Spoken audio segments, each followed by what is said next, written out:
பிரம்மம் சிவனடியே அதை அறிந்தவர் புரிந்தவர் எவரில்லையே இந்த பிரம்மமுமே அவன் சூட்சமுமே பஞ்சாட்சரமே விதியது கூடியது உனக்கில்லையே நீ விளைந்திடு விளைந்திடு உனக்குள்ளையே மூச்சினிலே ஓங்காரமெனும் சிவமந்திரமே சிவரகசியமே சிவரகசியம் சிவரகசியமே சிவரகசியம் சிவரகசியமே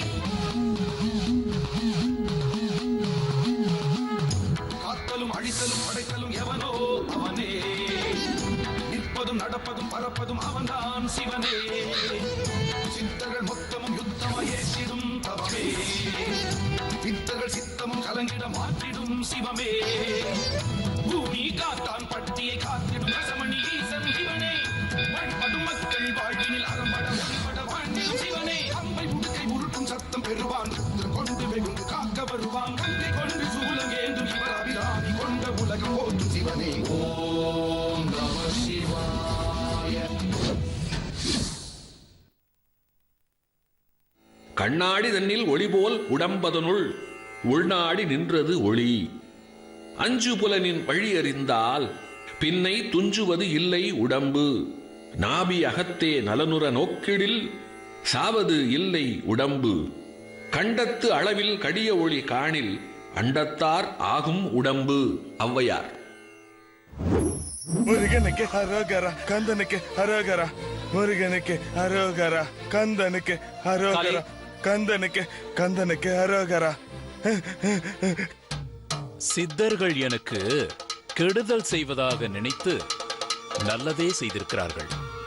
அஷ்டலிங்கங்கள் இருக்கும் இடங்களை நீ தெரிந்து கொண்டாலும் அவற்றை வசமாக்கும் சக்தி உனக்கு கிடையாது. விஜயனின் முற்பிறவி பற்றி இன்னும் விளக்கமாய் சொல்லுங்கள் தேவி. சொல்கிறேன். தன் நாடு சுபிட்சமாக இருக்க வேண்டி அஷ்டலிங்கங்களை அபகரிக்க பூமி காத்தான் பட்டிக்கு வந்த சிங்க பூபதியை அப்போது அவ்வூரை காவல் காத்த வீரச்சித்தன் சிங்க பூபதியை தடுக்க இருவருக்குமான சண்டையில் ஒருவரையொருவர் வெட்டி வீழ்த்தி வீரமரணம் அடைந்து விட்டனர். ஆனால் நிராசையோடு இருந்தவர் மறுபிறப்பை எடுப்பதுதானே நியாயம். அதன்படி விஜயன் இப்பிறவி எடுத்து வந்துள்ளான். உனக்கும் இப்பிறவி வாய்த்துள்ளது. அது மட்டுமல்ல, சித்தர்கள் வனம் போய்விட்டனர். அஷ்டலிங்கங்களை சுலபமாக அடைந்து விடலாம் என நினைக்கிறாய். ஆனால் அவற்றை பாதுகாக்க வீரசித்தன் இப்போதும் பிறப்பெடுத்து வந்துள்ளான். யார் அது? பூமி காத்தான் பட்டி ஈஸ்வரன் அம்பலத்தை ஆராய்ச்சி செய்ய வந்த விக்ரமன் தான் முற்பிறவியில் வீரசித்தன்.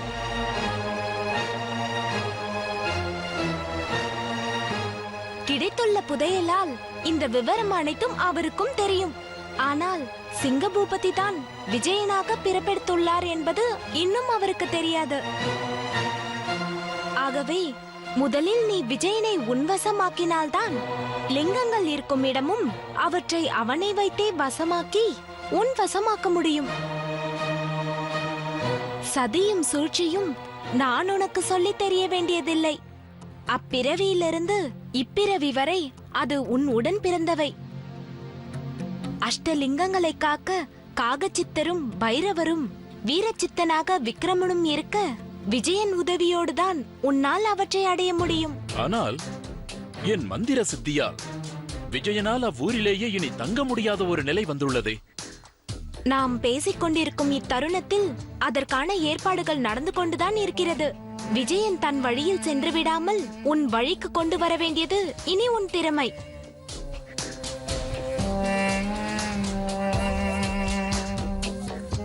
தேவி, ஆனாலும் எனக்கு இன்னும் சில தகவல்களை நீ எனக்கு சொல்ல வேண்டும். கேள். விக்ரமசிங்கபுரம் பற்றியும் சிங்கபூபதி பற்றியும் அவனுக்கு ராஜகுருவாக இருந்த என்னை பற்றியும் இன்னும் விளக்கமாக சொல்லுங்கள் தேவி.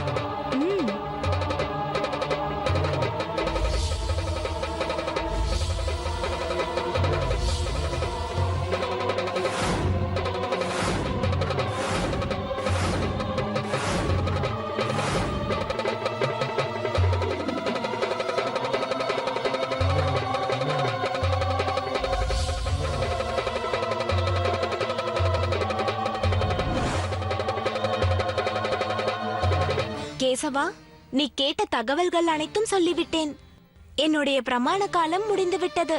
நான் விடை பெறுகிறேன். தேவி, இந்த பக்தனின் அழைப்பை ஏற்று நான் கேட்ட அனைத்திற்கும் விபரமாக பதில் தந்தமைக்கு என் நன்றி. அத்துடன் எனக்கான வரங்கள் வேண்டி தியானித்து உன்னை அழைக்கும் போது மீண்டும் பிரசன்னமாகி அருள் தர வேண்டும் தேவி. ஆகட்டும்.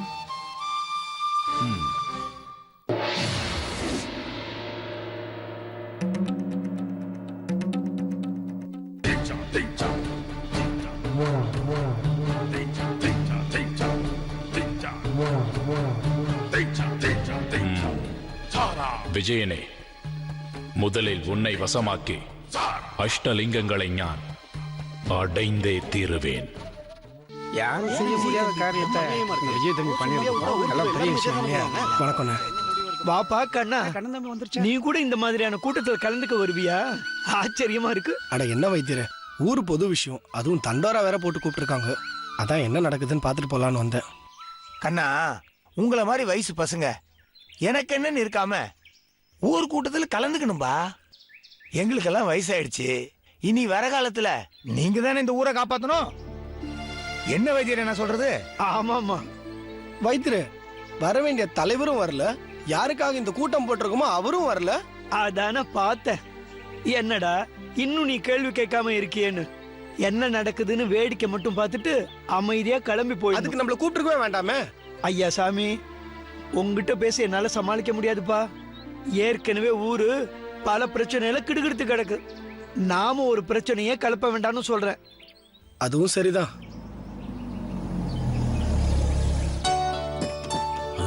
தலைவரே வந்துட்டாரு. இதுக்கு ஒரு நல்ல முடிவு தான் எடுப்பாரு. தலைவரே வந்துட்டாரு. பரவாயில்ல, இவ்வளவு சீக்கிரம் வந்துட்டாரு. வணக்கம். ஐயா வணக்கம் ஐயா. வணக்கம் ஐயா. வணக்கங்க ஐயா. வணக்கங்க ஐயா. வணக்கம் ஐயா. வாப்பா கண்ணா.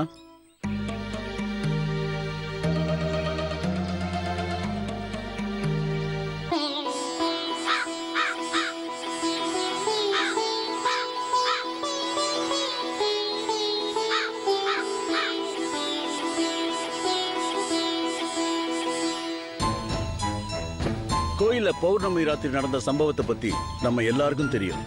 விஜய் தம்பி விஷயமா ஒரு முடிவெடுக்க தான் நாம எல்லாரும் இங்க கூடியிருக்கோம். ஐயா, நான் வர வேண்டியவரை இங்க ஒன்னும் வரலையே. கூட்டிட்டு வரதுக்கு ஆள் அனுப்பியிருக்கேன், இப்ப வந்துருவாரு. ஐயோ, நாடி ஆயிடுத்தேன். டேய் வச்சு, எல்லாரும் வந்துட்டாடா, வா.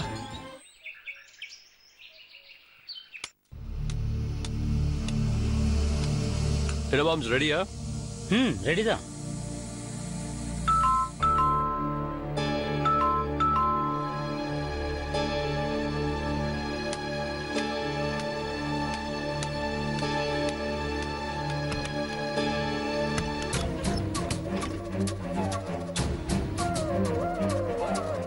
யாரு நீங்க? அருணாச்சல ஐயா அமுச்சு விட்டாங்க. ஊர் பஞ்சாயத்து கூடி இருக்கு. அங்க விஜய் சார கையோட கூட்டி வர சொன்னாங்க. ஓ, பாம்ஸ் யார் அங்க?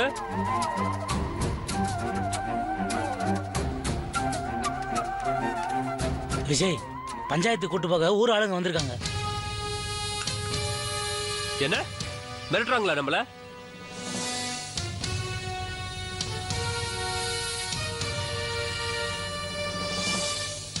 ஹே ஹே ஹே, stop right there.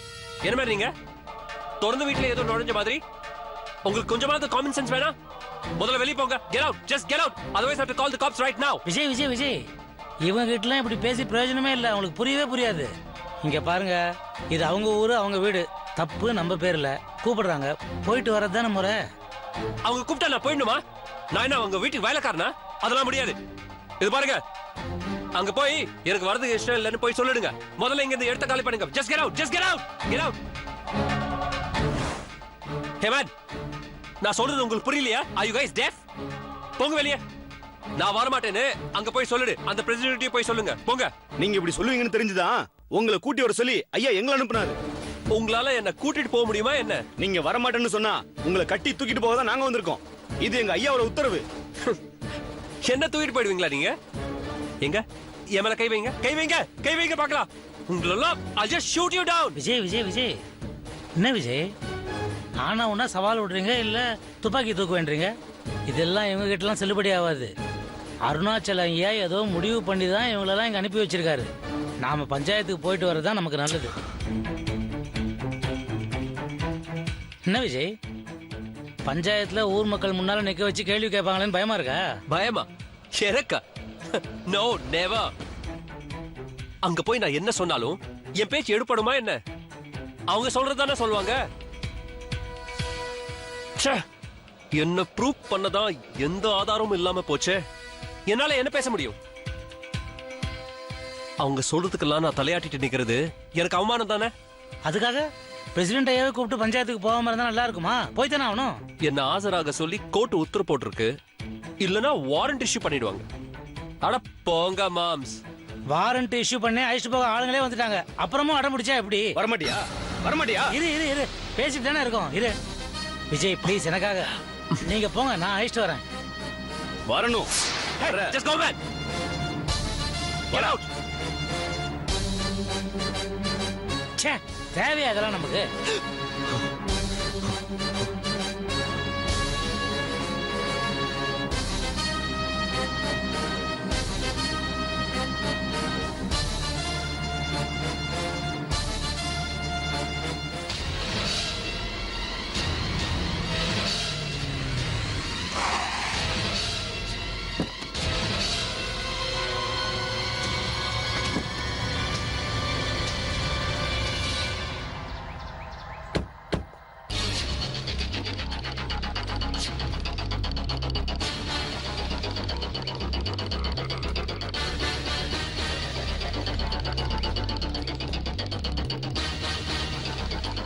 Vijay Vijay, தப்பு நம்ம பேர்ல இருக்கு. தேவையில்லாம சண்டை சச்சரவு எதுவும் வேணாம். எதுவா இருந்தாலும் யோசிச்சு அமைதியா பேசுங்க.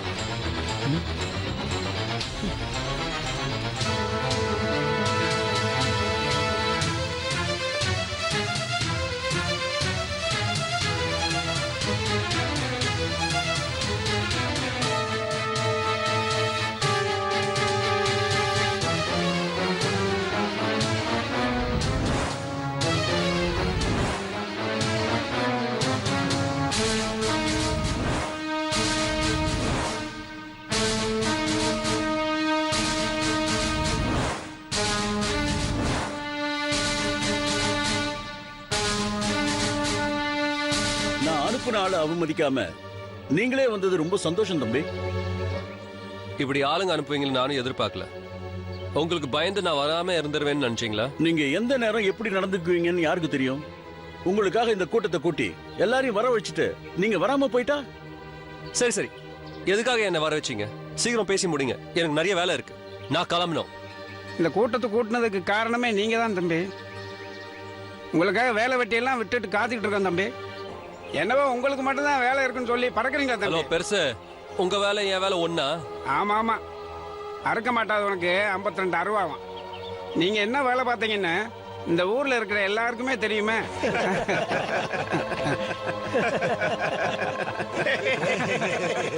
கொஞ்சம் அமைதி, கொஞ்சம் அமைதியா இருங்க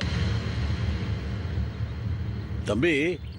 எங்க ஊருக்குன்னு சித்தர்கள் விதிச்சிருக்கிற சில கட்டுப்பாடுகள் இருக்குன்னு நீங்க வந்ததுல இருந்து சொல்லிக்கிட்டு இருக்க. ஆனா எந்த ஒரு கட்டுப்பாட்டையும் மதிக்கணும்னோ கட்டுப்பட்டு போகணும்னோ நீங்க நினைச்சதே இல்லை. அந்த ஈஸ்வரனே இருக்கிற புனிதமான மண்ணு எங்க மண்ணு.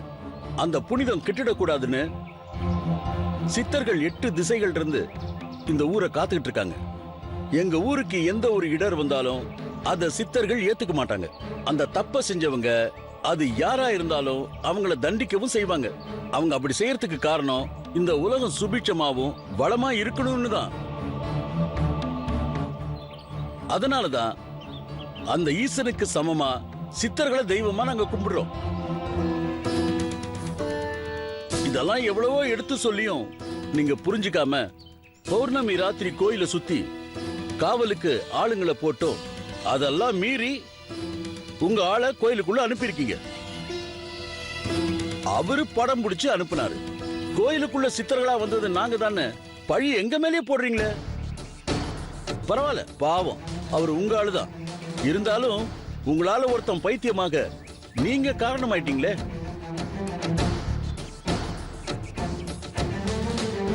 ராமரத்ன ஐயாவுடைய புள்ள, அவர் சொல்லி ஊருக்கு நல்லது பண்ணணும்னு வந்தீங்க.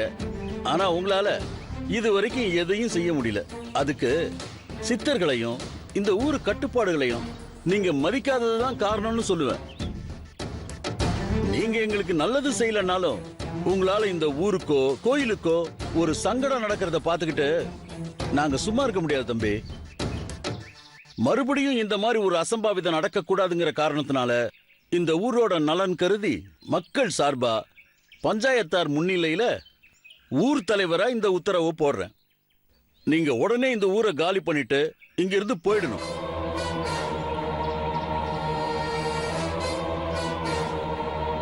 உங்களுக்காக ஒதுக்கி கொடுத்த வீட்டை பூட்டி இன்னைக்கே சாவியை ஒப்படைக்கணும். அப்படி ஒப்படைக்கலனா உங்க பொருட்களை எல்லாம் எடுத்து வெளியில வச்சுட்டு வீட்டுக்கு நாங்களே பூட்ட போட்டுருவோம்.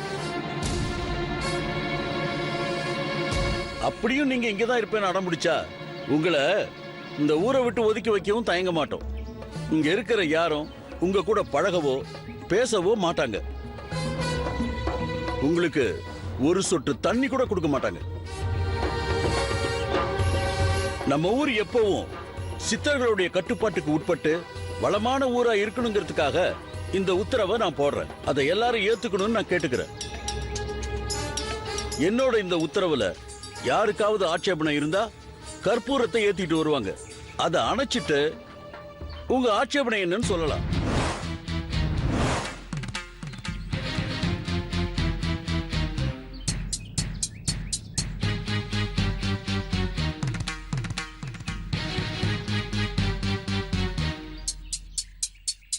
போடா.